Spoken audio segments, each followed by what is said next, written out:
Hello, my name's Stacy. About a year ago, I lost my mother. It's still something that haunts me because I only found out too late that the reason for her death was my brother. But I did manage to get the perfect revenge on him for that. Let me tell you a little bit about my family. In my family, I was a mama's girl and my brother Steve was a papa's boy. That doesn't mean that I didn't love my dad or my brother didn't love my mom, but we just got along better with one parent.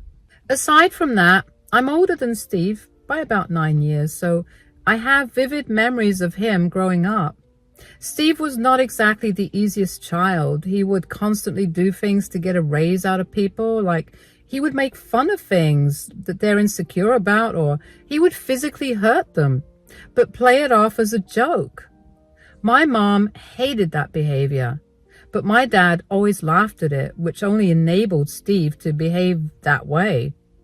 I tried my best to lead him down the right road, but Steve was too stuck in his ways. Steve especially loved to do things for his own sake, even if it meant that it was going to be at the expense of someone else. Since Steve was only 9 years old when I left for college, he practically grew up a single child, and that only made those behaviors worse. Because of his behavior and our large age gap, I ended up not being very close to him. When I was in my last year of college, my dad suddenly passed away in a car accident while he was on his way to meet me.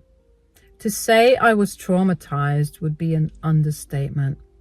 I could not get over the fact that if it wasn't for me, Dad probably would have been alive. I ended up dropping out of college just before my last semester, and from there, I lived a pretty sad life. I had no degree to my name, nor did I have many skills. I somehow managed to find a minimum wage job that fit me, and that's where I've been working for years. I live paycheck to paycheck, and I live in a small studio apartment. It's not a lot, but I'm happy with what I have. Steve, however, went on to not only finish his undergraduate degree, but also do his postgrad. He landed himself a great job and he got married to his college girlfriend. The two of them made more than enough together, so they bought a house together and were planning on having kids.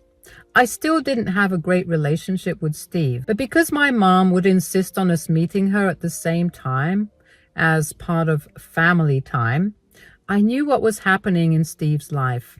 We gradually became closer, but still not as close as regular siblings are. Still, I was happy that I had everything I needed: family, shelter, food, clothes. And this is how it was for years. But then one day, I got a call from the hospital telling me that my mom had had a really bad stroke. I don't even remember what happened after the phone call because my entire mind felt so fuzzy.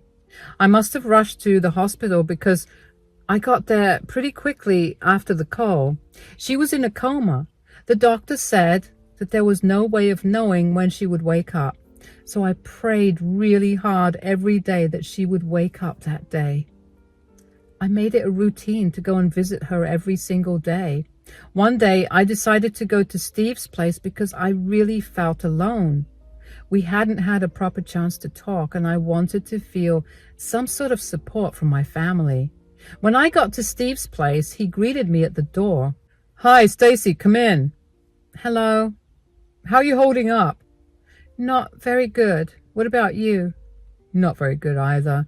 I never thought that we could just almost lose Mom like that." "Yeah, it feels unreal." "I mean, I know that she's an old lady, but she had always been so full of life that to think that she could have almost gone is so scary." "I know.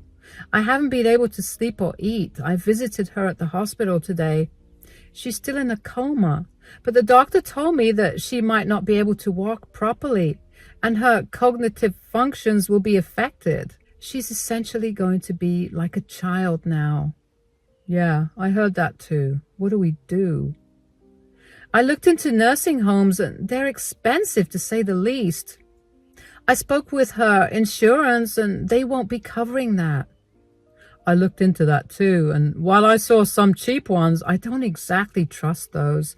Besides, I've read too many horror stories about nursing homes, so I don't trust them anymore. I don't want Mom to suffer more than she already has. I agree. So we'll have to move her into one of our places. Well, you live in a studio apartment. I don't think you'd be able to take care of Mom there. I know. I could move, but breaking this lease would be very difficult. And I also don't have that kind of money to move. Don't worry about that. Penny and I will gladly take Mom in. We'll be her guardians and caretakers. Really? It'll be a lot of work. We could hire an at-home nurse to help. There's no need for that. She's our mother, so we have to take care of her. Yeah, you're right. But it's still going to be a lot for you. You're going to have a raise in your expenses, and aside from working, you'll be even more exhausted. Besides, Penny and I are living more than comfortably, so we'd be able to afford a lot more for Mom. We also have cameras inside the house, so it's very secure. We'll install a camera in Mom's room too, so we can always check in on her when we're not in her room. I work from home, so I'll be more than able to care for Mom. All right, then. You can take Mom in. I'll drop by every day to spend time with her. I'll help you out any way that I can. That's fine. You focus on working and saving up. I'll make sure Mom gets so well taken care of that she'll go right back to being her usual self. I hope that she'll be fine. I can't wait to see Mom smile and hear her laugh again. This was the biggest mistake I made. If I had just tried harder to convince Steve to get an in-home nurse, my mother would not have faced the fate she did. My mom woke up a week after that conversation with Steve. Her cognitive abilities were impaired and she needed constant care as a result. As decided, we moved her into Steve's place. I would visit her once or twice a week, and I would make sure to spend as much time as I could with her. This is how it was for a few months until Steve called me, sobbing hysterically. I immediately knew that something was wrong with Mom. My heart was racing like crazy as I drove over to Steve's place. When I got to his place, I took one look at his face and knew that the news he was about to give me was going to be beyond devastating. What's going on? I got here as soon as I could. Stacy, you need to brace yourself. What's happening? Please tell me. I got here as fast as I could. Is Mom okay? No. She's been getting worse. How? What's wrong with her? Her blood pressure, cholesterol, sugar levels are way too high. Nothing is bringing it down. The doctor told us that at this rate, her organs are going to shut down and she'll pass away. No. How are her levels so high? Are you not taking care of her properly? I told you to hire an at-home nurse. We have no idea why they're so high. I promise you I'm taking care of her to the best of my ability. I've been doing whatever the doctors have told me to do. You can ask Penny about it too. How long has the doctor given her? He said that she has at best 2 weeks, but there's really no guarantee about whether she'll even live that long. No, this can't be. I'm so sorry. I feel horrible. I can't help but feel like a failure. I've been doing everything I can to make sure she gets better, but I couldn't do it. No, I'm sorry for blaming you immediately. I've seen the way you took care of her, so I know you did a good job. I'm just really shocked and scared. I don't want to lose Mom. She's my favorite person in the entire world, and I know that's weird to say as a 40-year-old woman, but she's really my best friend. I can't believe that my time with her is going to be cut short this way. I feel the same way. This is not what I expected. I never had too close of a relationship with Mom, but these last few months of caring for her made me feel a lot closer to her. I don't want her to go either, but are we absolutely sure that there's no way for Mom to get cured? Surely there are some medicines or procedures that can be done to help her out. We could admit her back into hospital. I checked with the doctor and he told me that it was too late to do anything. Her body's way too stressed out with the levels and her organs. have already been affected. There's nothing more to do than wait for her to go. This can't be. There has to be another way. I know you're hurting right now. I feel the same way. I'll tell you what. Why don't you come to stay with us for the next 2 weeks? We have a spare bedroom for you, and you can spend as much time as you can with Mom. I would appreciate that. Okay, I'll go prepare dinner for us. You can sit with Mom in her room. I felt so hollow when I found out that my mom was not going to be with me for long. A part of me was so mad at Steve for not hiring a professional to take care of her. He had the money to. And if he was that stingy, I would have happily worked extra hours to contribute my share for her care. Regardless, I was glad that Steve offered me his place to stay because I wanted to spend all the time I could with Mom. I knew that she was barely able to understand what was going on around her, but just knowing that I could still be of some help to her was more than enough for me. Over the next week, I managed to take off from work, but I was still open to doing minimal work. One particular day, my laptop crashed and I had an urgent email to send off. Steve wasn't home, but Penny was, so I asked her if I could borrow hers. She let me. And when I was done sending off the email, I couldn't help but notice a folder open in the taskbar. I opened it and I quickly realized that they were the recordings from the cameras in the house. I decided to go through some of the videos because I wanted to see how Mom had been before her health deteriorated. That was when I found a video of Steve cooking in the kitchen. At first, I thought nothing of it, until I realized that he was making my mother's food. He added a heap load of sugar to her food and also added a lot of butter and oil to the other things he fed her, all of which were bad for her. I felt sick after I watched that, but I sent the video to myself. I couldn't come to terms with the reality that Steve got Mom sick, and Steve was killing Mom. I didn't know what to do about it, so I kept my mouth shut. One day after dinner was done, Steve started talking about how sad it was that Mom's health deteriorated so much. It's so sad that Mom's health has deteriorated so quickly. I know, it's a shame. So, Stacy, have you talked to Mom about her will? I haven't. I don't think I want to talk about that when she's dying. Well, Linda and I did, and we happened to see a copy of her will. Is that so? Yeah, she still had your dad on the will, so we had her make some changes. That's nice. I hope she's left everything equally for us. I'd hate for us to fight over something like an inheritance. Equally? Excuse me, but what have you done for Mom? What do you mean? We were the ones who took your mother in, and we've been the ones that have been taking care of her. Why would Linda divide things equally? Well, to be fair, I live in a studio apartment and there was no space to have Mom live with me. You were the only other option because nursing homes were too expensive for us. Yeah, but we still did all the work it took to take care of her for free. I think we're entitled to a lot more than an equal distribution. This is an absurd conversation to be having right now while our mother is literally on her deathbed. No, this is the perfect time. I don't want you accusing me of anything when you see the will. What do you mean? Did you tamper with the will? We didn't tamper with it. We just made sure that we were going to get what we really deserved. And Mom was okay with not leaving her kids with equal amounts of her assets?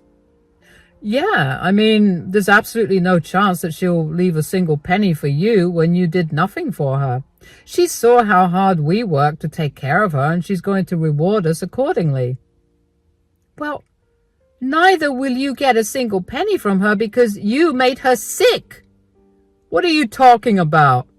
The other day, I happened to come across a video of you making food for Mom. I saw how you loaded her food with sugar and lots of fats, which you know is deathly for her, given her heart problems and diabetes. Her organs have started shutting down because of what you did. You're lying. You have no proof of that. You're just making things up so you can do something about the will. Here, why don't you watch the video yourselves? I watched as their faces turned from anger to fear. Both of their faces paled and they were sweating so much you'd think we were in a sauna. I was glad that I finally found a way to express what I'd been feeling about what I thought, because I now had a solid plan in place for what I was going to do with the video. But before I could do anything, I wanted to hear what they had to say for themselves. As I turned my phone back to me, I set it to record because I needed as much evidence as I could get. So, do you have something to say for yourselves? How did you get this video? Does that really matter? Did you place cameras in our home and record us? That's a crime, you know. First of all, I did not do that. That behavior is psychotic and I don't have time for that. Secondly, this was a recording from your own cameras. And lastly, even if I did plant cameras in your house and watch you, how is that more serious of a crime than you making Mom sick to the point of her dying? So you went through our devices to get this footage. That's an invasion of our privacy. Also, we hid that footage. How did you even get access to it? I didn't purposely go through your devices. I literally happened to stumble upon it one day while I borrowed Penny's laptop for some emergency work. The hidden folder was open and I found it. You had no right to do that. And you had no right to kill my mother. We didn't kill Mom. You practically did. You made Mom so sick that now she won't be able to recover. It's just a matter of time before she's no longer with us. So what? Did you tamper with Linda's will? No, Mom hasn't been in the right state of mind to edit her will again, but I will contest the will when she passes away. I bet the judge will be shocked to see this evidence. No, you can't do that. Why can't I do that? Mom worked so hard her entire life to provide for Steve and me. You guys chose to slowly poison her all because of your greed. Please don't expose Steve. He's your brother. Please think of what this would do to his future. His future? Mom was supposed to have a longer future that you guys robbed. Who cares about his future when he killed Mom? She's not dead yet. I'll make things right, I promise. How in the world will you do that? You know what her doctor said. She has until the end of this week and then she's gone. You did this to her. Stacy, I'm sorry. I'll give you all the inheritance. Please, just keep your mouth shut about this whole thing. I'm begging you. No amount of begging will change my mind about this. I only kept silent about this because I didn't want Mom to leave us feeling upset and betrayed. If Mom had even a sliver of a chance of survival, I would have reported you immediately. After she's gone, I'm going to make your lives miserable. I will never forgive you guys for what you did, and I hope that you get punished in the worst ways possible. I got up and went into Mom's room after that. It felt good to finally let them know that I knew of what they'd done. Of course, only Steve was in the video, but from the way that Penny was defending him, I knew that she had known of his actions. What hurt most was that she was okay with what Steve had been doing. For the rest of the week, I avoided Steve and Penny. They kept trying to talk to me about changing my mind. At some point, Steve even got on his knees and told me that he would give me as much money as I wanted for me to keep my mouth shut about the video. When I refused to budge, they got angry. One night, I even caught the two of them trying to delete the video from my phone while I was asleep. I yelled at them a bunch for doing that, but I couldn't help but feel a little upset at how stupid they thought I was. That video was incriminating evidence, and there was no way I was going to store it on my phone only and not have it backed up in multiple hard drives and devices. I went back to ignoring them after that incident, and finally, they ignored me as well. They must have convinced themselves that I would not report Steve, because when Steve got arrested, about 2 weeks after my previous conversation with Steve and Penny, where I revealed that I knew what they'd done, my mother passed away in her sleep. I was glad that she had a painless death. but it did not erase the pain I felt from her leaving. Even though I hated Steve's guts, I still acted civilly with him while we planned the funeral. It was a day that was filled with lots of pain and comfort at the same time. I got to meet a lot of family that I usually didn't get to see, and I got to bond with a lot of them again, which was the only thing that got me through the funeral and the wake. I say that because I had to watch Steve cry and pretend like he loved our mother. Everyone flocked to console him, and seeing him that way, but knowing that he'd been the one to kill my mother, made me see red. And then the day of the reading of Mom's will came. As expected, I got left with nothing while Steve got all her assets. I knew that he had tampered with her will because at no point was Mom in the right state of mind to correct her will in the last few months. That, along with the evidence I had against Steve, was enough for me to contest the will. Steve got really mad at me for doing that, and he then tried to beg me yet again to not bring up the video, but I blocked his number. I got myself a good lawyer who was willing to work for a very reasonable rate, and I gathered all the evidence that I could against Steve. The entire case went on for a very, very long time, and honestly, it was so draining that at many points I thought of just dropping the whole thing. But then I'd remember the sweet face of my mother as she lay in bed crying in pain, and I'd throw away all ideas of dropping the case. I was going to make sure my mother got the justice she deserved. My lawyer fought hard to convict Steve, and finally he was convicted of elder abuse. The original will of my mother was brought out, and in it she had willed everything to me in case her husband had passed away. I couldn't help but feel like my mom knew that Steve was going to do something wrong, so she took precautions for that from the start. I was given the entirety of my mother's inheritance, and Steve was sentenced to 7 years in prison. I did not even care about the money from my inheritance. I only cared that Steve was going to be facing the consequences of his actions. I waited until I saw Steve exit the courtroom in handcuffs before rushing out. I did not want to deal with anything that Penny would have to say to me. Over the next week, Penny continued to spam my phone with calls. I did my best to ignore her and instead tried to focus on myself. But every time I sat down to think for myself, Penny would keep calling me. One day when she called me, I was in a particularly bad mood. I decided to pick up the call and let that be the last time that I spoke to her. I knew that she was going to trigger a lot of emotions, but I figured that I might as well get it over with. What do you want? Are you finally happy now? You threw Steve in jail all because of your greed. My greed? What are you talking about? All you wanted was that inheritance. We told you we'd give you the whole thing if you just kept your stupid mouth shut. I did not care about the inheritance. Don't lie to me. I saw the way you were struggling. Any amount of money would have made your life easier. Of course you wanted that money.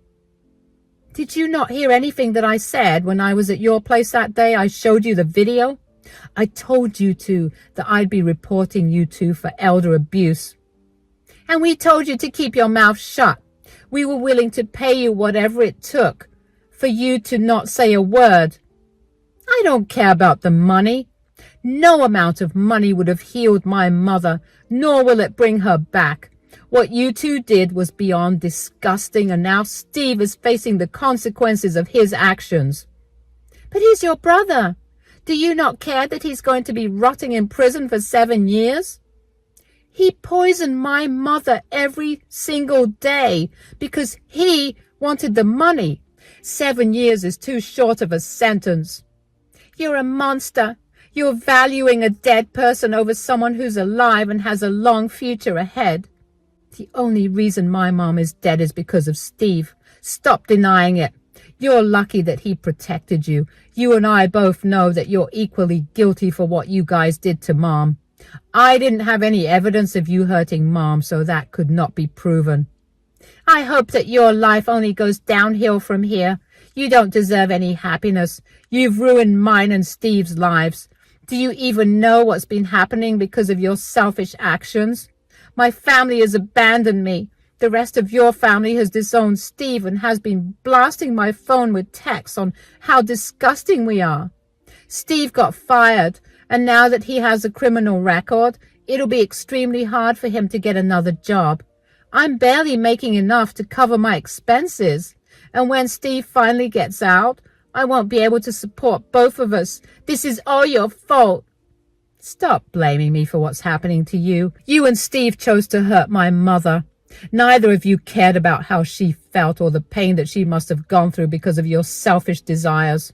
Whatever you're going through right now is a result and consequences of those actions. You can live in denial for as long as you want, but at some point, you're going to have to face reality. You and Steve killed my mom. Never contact me again. I don't care about either you or Steve, so I don't care about what you're going through either. Bye. I cut the call on Penny pretty quickly after that. She had some nerve to call me and yell at me for putting Steve in jail.